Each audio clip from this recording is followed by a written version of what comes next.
Nou, dat is één de beste goalkeeper dan van Talk deze about club. legends. Nee, jongen, goed je te zien. Goed je te zien. I think we have to do everything in English. We should. Been back to Holland. Yeah, to the family. See the family? 8 or 9 days, I think, even. So it was really nice. Oh, like a little holiday. It felt like that, but it's good to be home and to see them play football, play tennis, all these normal things what Things you you can miss. do always, Yes. because you have all the time in the world. That's why we retired. And what I can do is once in a while, but then it's special to be there, which was nice. I see you changed the place since I've. This is probably the most popular place. Shall we have a cup of coffee? No, I didn't change this, but other people thought this was a good idea, and to be fair to them, it has been a very good idea because the players are here a lot, aren't they? They are sitting here. We are always working upstairs, but the players Players are hanging around like hanging always. around, yeah. Yeah. I'll have a black coffee, please. Espresso macchiato. Yeah, would be nice. So did you do any? No golf, no time for golf, nothing. I play padel a lot.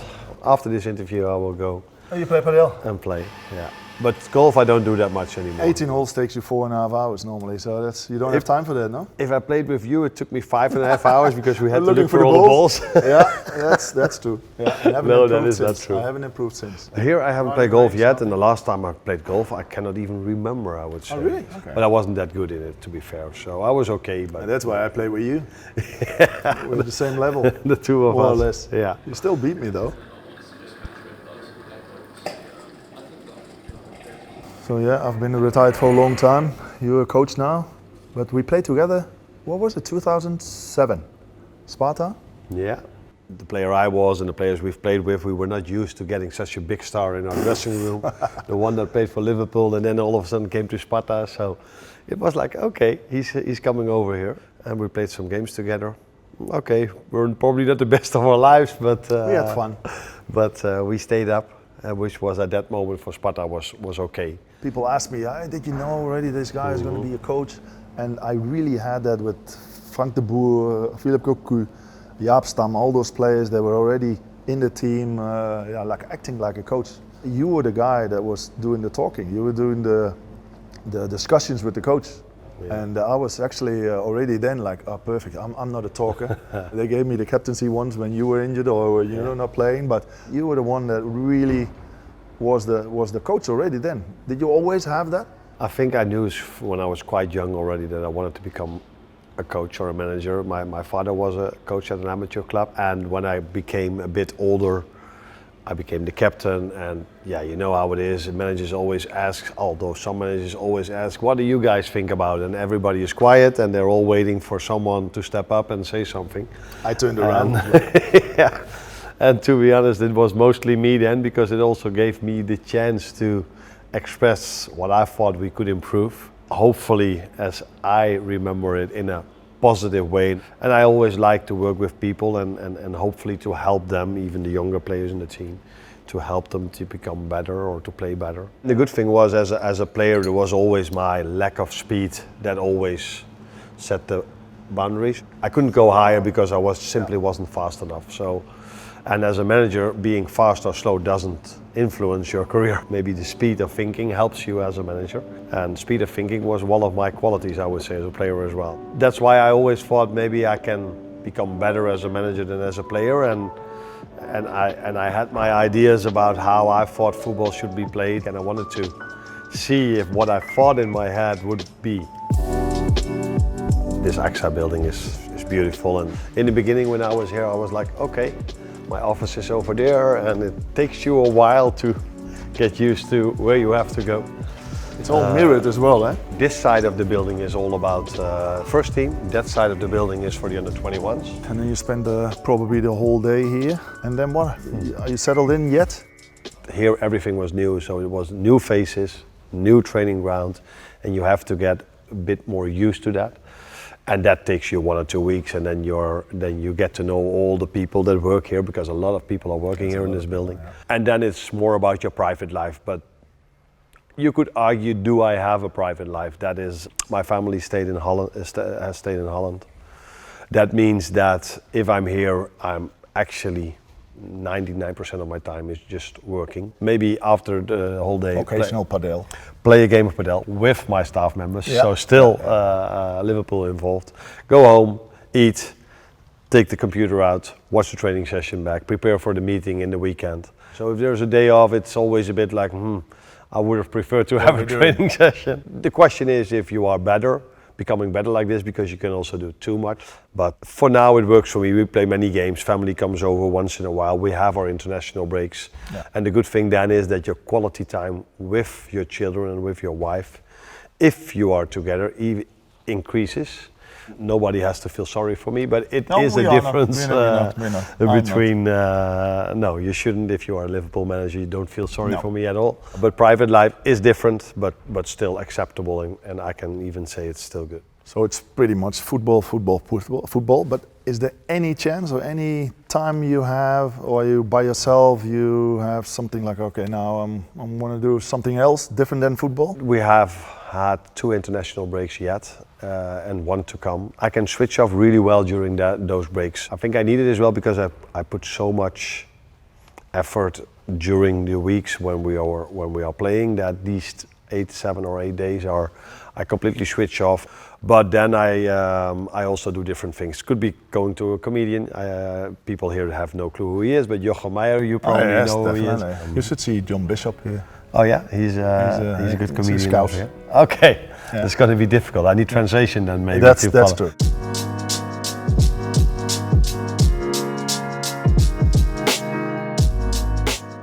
Well, thank you for letting me into your office, the place where all the ideas start. And those ideas, I know you have a couple of coaches that, did they really influence you, or did you have your own ideas? Yeah, I think you're influenced with the managers you've worked with. But I think my last few seasons when I was a player, I always felt if one of my teammates played a certain ball, that would lead to a chance. And then I started thinking, hey, is there logic behind what I think is true? And then I was lucky enough that in that period of time there was of course the Barcelona team from Pep Guardiola. Yeah. I saw that they did 10 out of 10 times the pattern that my teammates and me did 2 out of 10 times maybe. So that brought me to an idea in ball possession where I felt like, okay, this is the idea I have now, how can I transmit this to my players, make it really simple for them to understand the game in the same way as I thought I understood it. I think it was all somewhere around that time that I met up with Pepijn Lijnders, former assistant of Jurgen, who sat in this office. I did my courses and all these kind of things, but I think I learned the most when it comes to training exercises because of that meeting we had, and we spoke about his ideas, my ideas, how to translate that. It was really important for you in that stage. Yeah, it was interesting to meet with him because they had similar ideas about the way they wanted to play, but also similar ideas in terms of training sessions. And he just made me creative by saying, oh, in this exercise I've got this rule, or in that exercise I've got that rule. And that just opens up a complete new world again, because then you can look at every exercise you have in a different way. And I think what helped me most was having conversations with certain people, where Pepijn Lijnders was one of them, watch a lot of football and my own experience. Are you a coach that if I watch every training session for 300 days in a year, I won't see 2 of the same exercises? Mm-hmm. I think we might have 10 or 15 or maybe a bit more, I don't know, certain exercises, but we sometimes tweak it a bit or adjust it a bit. But the idea behind most exercises are quite similar. But if I see that certain exercises they like, I'm not going to do them every day because that doesn't help. But those exercises where I feel, oh, I only have to do this, and they will, I wait for the moment that they're really tired. 2 things are really important, and if you want to think that I've been successful at AZ and at Feyenoord and now at Liverpool, if that is true, then the reason behind that is not about all these tactic boards and all these kind of tactics things, it's about energy. You're working really hard to improve, and that they want to come in and they like what they are doing. So if they are around here, I think they need to have fun. And what is my job, our job as a staff, to create fun whilst they are learning. And I don't mean fun in a way that we are laughing only, but if players come in, I want to create a culture, an atmosphere that players like to be at this training ground. Is it easier, or is it the same, or is it more difficult being a coach at Liverpool? Because you got something in your head. I remember Van Basten once said, I really struggle as a coach because I tell them what to do and I don't understand that they can't do that. Here you got the players with the quality and the technique they have. Does it make it easier for you to implement? There is a difference, but it's not between heaven and earth. That's the way we say it in Holland. So there is a difference. But I think what Van Basten says is a great example of what can make a manager successful or not. It's all about what you have in your head. How can I bring that information to the players that they understand it? Yeah. I don't think Marco Van Basten could come up with a tactic that players never heard before, that only Marco Van Basten knew. All the things I know, all the managers around the world might even know that. But it is more about how can I bring that information towards the players that they truly understand what I want from them. That can be in a meeting with videos, that can be in a training session, and all these things that can be in a 1v1 conversation. All the managers almost know the same, in my opinion, because if you go to YouTube, you can find all the exercises everybody does. So many people write about tactics, so it's not that difficult to understand tactics or to understand good training ideas, but it's all about how do I bring this to the players, how do I get them full of energy and on a daily basis. And how do you do that? Are you a coach that shouts a lot on training sessions? No, Are I you don't the think one that shouts and breaks them down and walks off the pitch and an arm and then explains why you shouted them? Like, it's a bit of everything. So if players know, he's going to do this now, then it has no use anymore. So most of my time that I think about football, people think that I think about the tactics boards, but that's the opposite of what is true. The most time where I think about football is how can I find a way to bring more energy in you or bring more energy in the team. So it's a constant thought of what am I going to say tomorrow to get them going again. And sometimes I need to be hard on them, sometimes I have to give them compliments. That is what I think where my thoughts are 99% of the time. the confidence, like you think of confidence, like I can tell you a story. There was a team that played Volendam in the cup and it ended up in penalties. Yeah. And then one of the players told me that he was really afraid about the penalty session. So the goalkeeper told him, like, I never lost a penalty session. I think where in this my is going to life. go. Yeah. I never lost a penalty session in my life. And then obviously the goalkeeper saved 3 penalties and, and somebody, the captain, scored a penalty very confidently. And then we walk off the pitch. Oh, so did I say we? But, and you said, the minute you said, I never lost a penalty session, you said I felt so confident.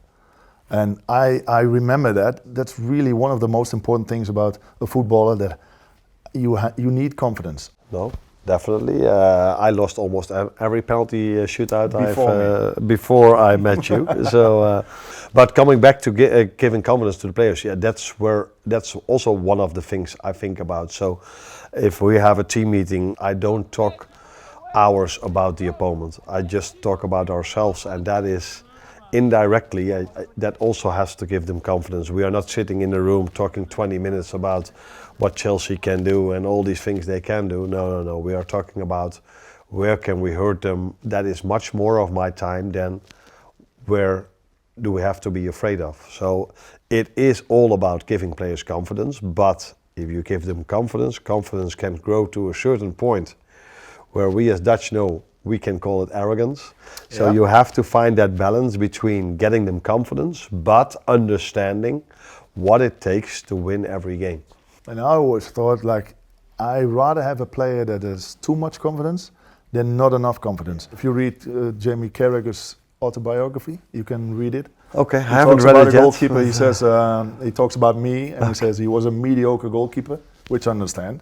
But he says who thought he was Gordon Banks. And which I fully agree, because I remember I didn't think I was the best goalkeeper, except when the game started and I was walking on the pitch. I really thought, like, there's nobody who's going to score against the best goalkeeper in the world. Of course, you can have too much confidence, but I'd rather have a little bit of too much confidence than a guy that doesn't have the confidence. You get a lot of confidence by hard work. You have to perform in a good way. There is where your confidence comes from. And I always try my players to understand that it's not only about their quality, it's about their work rate that they do well. And that's why I show a lot of moments where they have incredible work rate that makes the difference between us winning or losing. I can show Mo Salah's actions or Lucio's or Cody's or all these players that can do special things. But yeah, that's what we have. But the to do this, the work rate, that is what makes us hopefully different to other teams. And I think he was right though about you, but that was when I played with you, but when you played over here, I think you were a special player. It's all about trophies. And I won a couple, so I'm still 5-0 up. To me? At Liverpool, you mean? Yeah. Yeah. I did win a few trophies, but not at Liverpool yet, no. So in the indoor pitch, you were telling me the first couple of days you were here and there were so many people here. Yeah. But then you brought your own staff as well. How many people did you bring in? I brought in 2 assistant managers, John Heitinga and Sipke Hulshoff, and I brought a performance coach, Ruben Peters, from Belgium, which is for me just as important as an assistant manager, because the performance side is getting more and more important in football, in my opinion, as well. So these 3 were really important for me. With John, I hadn't worked before. With Sipke, I've worked for a few years now, so the both of us know exactly what we want.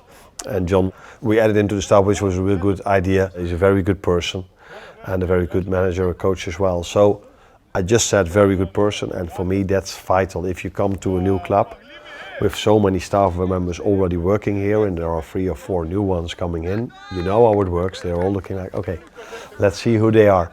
So apart from them being really good professionals, I think it's very important that they are good persons as well, because if they are good persons, then that reflects towards me as well, if that's the right way to say it. So that is part of the success I think Liverpool had for a long time.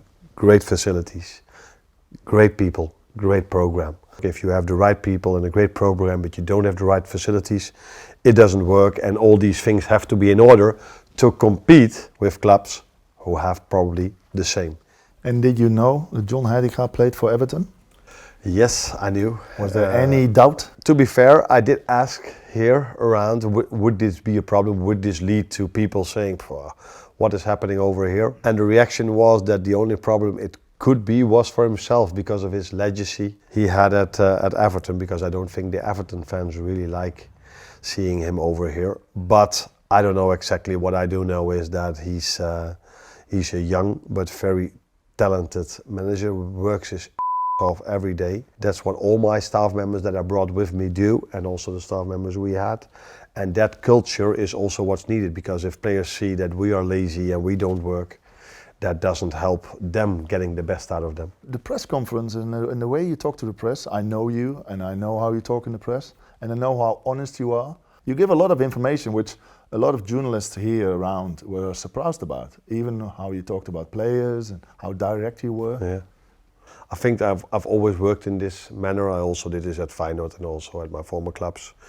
But the things I give away for me are like this, but maybe because nobody ever gives something away, it feels like as if it's this, but it is not that I open the eyes of the next manager. Many of the things, what we are doing here, that's not what we tell everyone, but small details sometimes you can tell the media as well. For them it could be interesting, but yeah.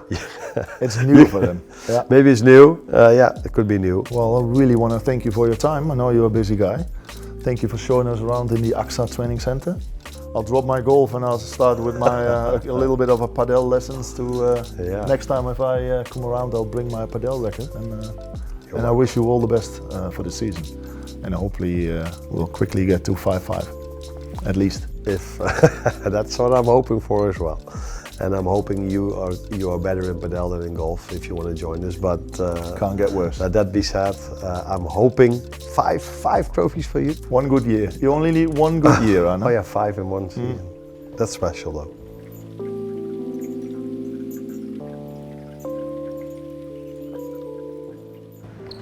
Dubai. This is the best. Dubai. This is the best goalkeeper from the two. Best goalkeeper ever. Yeah, no, You know him. they Yeah. wait me. Ah, Not me.